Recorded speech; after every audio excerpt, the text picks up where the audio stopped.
Véronique Goy, vous êtes la fondatrice et la directrice de la certification Equal Salary. Oui. Pourquoi ce label? Eh bien, ça part du constat que d'un côté, des entreprises disent qu'ils pratiquent l'égalité salariale, et puis de l'autre côté, vous avez des chiffres de l'Office fédéral de la statistique qui, de manière répétée, montrent qu'il y a une différence salariale. Et donc, pour les entreprises, c'est un grand problème parce qu'en fait, comment prouver aux collaborateurs et aux collaboratrices qu'il y a effectivement une égalité salariale, alors qu'à l'extérieur, les chiffres disent le contraire. Donc là, on amène un outil pratique qui permet à l'entreprise de vérifier. Et puis, une fois que la preuve a été faite, d'amener une preuve documentée, faite par une tierce partie, à l'interne, pour communiquer avec les collaborateurs et les collaboratrices, et aussi vers l'extérieur, pour attirer des talents. Mais concrètement, quel type d'outils est-ce que vous mettez en place pour vérifier cela? Alors, c'est une procédure de certification. La partie de l'évaluation salariale est faite par un bureau spécialisé au sein de l'Université de Genève.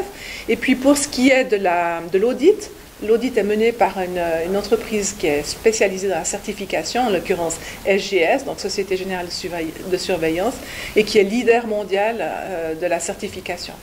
Parce que la finalité de cette certification, c'est que toutes les entreprises puissent avoir des bonnes bases pour une égalité salariale, c'est ça? Oui, alors tout d'abord, évidemment, c'est la norme, n'est-ce pas, que hommes et femmes soient traités de la même chose, la même manière, soient évalués de la même manière pour le salaire. Parce que vous pensez qu'ils ne sont pas évalués de la même manière? Mais disons, moi, je pense pas. Moi, en nous appuyant en fait sur le résultat, l'Office fédéral de la statistique montre qu'il n'y a pas égalité salariale. Alors, moi, je vais peut-être jouer à l'avocat du diable. Est-ce que vous pensez que l'inégalité, elle est à partir du recrutement ou alors lors de la promotion? Je pense qu'il y a beaucoup de causes en fait aux inégalités salariales. D'ailleurs, à ce sujet, il faut le savoir, si on parle maintenant de 18,4% de différence, une partie, et on dit qu'il est accepté que c'est 60% de ces 18,4%, ce sont des inégalités salariales. Ceci parce que nous ne sommes pas égaux, nous avons une formation, une expérience, une ancienneté, une position qui détermine en fait un niveau de rémunération, et par cela, chacun reçoit des salaires différents. Et donc là, on parle d'inégalité.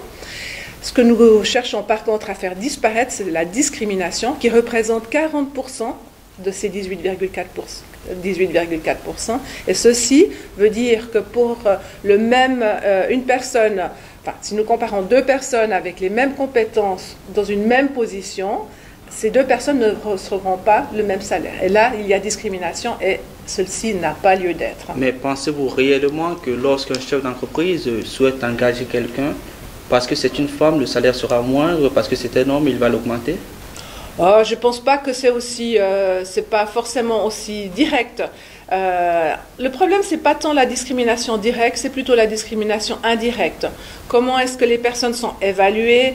Il y a toutes sortes de préjudices, de stéréotypes qui font partie de nous tous. Mais la grande majorité des personnes qui sont dans les RH sont des femmes. Hein? Oh, oui, je ne sais pas si on peut le dire. Il y a effectivement des femmes au niveau des RH, mais nous ne sommes pas à l'abri d'être aussi avec des préjudices, d'être aussi victimes de nos propres stéréotypes. Nous ne sommes pas forcément mieux dans ce cas-là. Ce qui est important, c'est d'objectiver le plus possible une approche qui soit la plus rigoureuse possible, et la moins émotionnelle et la moins subjective possible. Donc, raison pour laquelle nous avons mis en place un outil pratique objectif.